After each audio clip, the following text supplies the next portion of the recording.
ರಾಜ್ಯದಲ್ಲಿ ಮುಖ್ಯಮಂತ್ರಿ ಬದಲಾವಣೆ ವಿಚಾರ ದೊಡ್ಡ ಮಟ್ಟದಲ್ಲಿ ಚರ್ಚೆ ಆಗ್ತಿದೆ.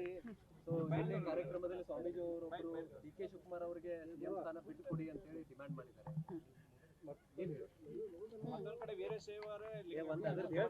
ಮೊದಲನೇದಾಗಿ ನಮ್ಮ ಪಕ್ಷದಲ್ಲಿ 136 ಜನ ಶಾಸಕರ ಎಲ್ಲ ಶಾಸಕರ ಒಂದು ಅಭಿಪ್ರಾಯ ತೆಗೆದುಕೊಂಡು ಹೈಕಮಾಂಡ್ ಅವರು ಈಗಾಗಲೇ ಮುಖ್ಯಮಂತ್ರಿಯನ್ನ ಮಾಡಿದ್ದಾರೆ. ಈಗ ಯಾರು ಏನು ಹೇಳಿದ್ದಾರೆ ಅನ್ನೋದಕ್ಕಿಂತ ನಮ್ಮ ಪಕ್ಷದಲ್ಲಿ ಅಂತಿಮ ತೀರ್ಮಾನ ಹೈಕಮಾಂಡ್ ತೀರ್ಮಾನವೇ ಅಂತಿಮ. ಸೊ ಅದು ಈಗಾಗಲೇ ಸಿದ್ದರಾಮಯ್ಯ ಸರು CM ಆಗಿ ಒಳ್ಳೆ ಕೆಲಸ, ರಾಜ್ಯದ ಜನರಿಗೆ ಏನು ನಾವು ಭಾಷೆಯನ್ನು ಕೊಟ್ಟಿದ್ವಿ ಆ ಭಾಷೆಯನ್ನು ಈಡೇರಿಸ್ಕೊಂಡು ಒಳ್ಳೆ ಆಡಳಿತವನ್ನು ಕೊಟ್ಕೊಂಡು ಮುಂದೆ ಹೋಗ್ತಾ ಇದ್ದೀವಿ. ಪ್ರಸ್ತುತ ಇಷ್ಟರ ಬಗ್ಗೆ ಅಷ್ಟೇ ನಾನು ಮಾತನಾಡಲಿಕ್ಕೆ ಬಯಸ್ತೀನಿ. ರಾಜ್ಯದ ಕಾಂಗ್ರೆಸ್ ಸರ್ಕಾರ ಬರುವಾಗ ಡಿ.ಕೆ. ಶಿವಕುಮಾರ್ ತನ್ನ ಮನದಾನದಿಂದ ಶ್ರಮ ಅದಕ್ಕೆ ಒಂದು ತ್ಯಾಗ ಮಾಡ್ಬೇಕಂತ ಸ್ವಾಮೀಜಿ ಹೇಳಿದ್ರು. ನೋಡಿ, ಒಂದೇ ಮಾತನ್ನ ಹೇಳ್ತೀನಿ.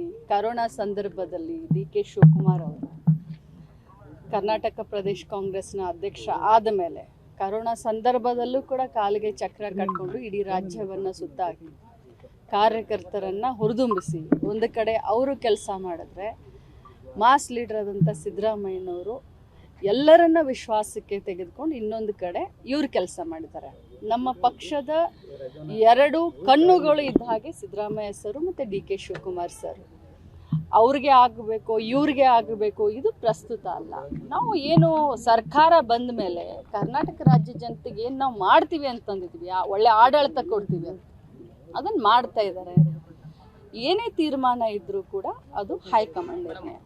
ಈಗ ಹೈಕಮಾಂಡ್ ಅವರೇ ನಿರ್ಧಾರ ಮಾಡಿದ್ರು ಸಿದ್ದರಾಮಯ್ಯ ಸಿಎಂ ಆಗುತ್ತೆ, ಡಿ.ಕೆ. ಶಿವಕುಮಾರ್ ಉಪಮುಖ್ಯಮಂತ್ರಿ ಆಗುತ್ತೆ. ಆದ್ರೂ ಕೂಡ ಇಷ್ಟೆಲ್ಲ ಬೆಳವಣಿಗೆ ಆದ್ರೂ ಕೂಡ ಹೆಚ್ಚುವರಿ ನೀವು 10 ಸತೆ ಕೇಳಿದ್ರು, 10 ಸತೆ ಬೇರೆ ಬೇರೆ ವಿಚಾರವನ್ನ ಎತ್ತಿದ್ರು ಕೂಡ ನನ್ನ ಆನ್ಸರ್ ಒಂದೇ. ನಾನು ಪಕ್ಷದ ಶಿಸ್ತಿನ ಸಿಪಾಯಿ, ಪಕ್ಷದ ತಳಮಟ್ಟದಿಂದ ಬಂದಂಥವಳು. ಇವತ್ತು ಮಂತ್ರಿಯಾಗಿ ಈ ರಾಜ್ಯದ ಜನರ ಸೇವೆಯನ್ನು ಮಾಡಲಿಕ್ಕೆ ಅವಕಾಶವನ್ನು ಕೊಟ್ಟದ್ದು ನನ್ನ ಪಕ್ಷ. ಈ ಸಂದರ್ಭದಲ್ಲಿ ಶಿಸ್ತಿನಿಂದ ಹೇಳಲಿಕ್ಕೆ ಬಯಸ್ತೇನೆ, ಹೈಕಮಾಂಡ್ನ ತೀರ್ಮಾನ ಏನಿದೆಯೋ ಅದಕ್ಕೆ ನಾವೆಲ್ಲರೂ 136 ಜನರು ಬದ್ಧರಾಗಿರ್ತೀವಿ.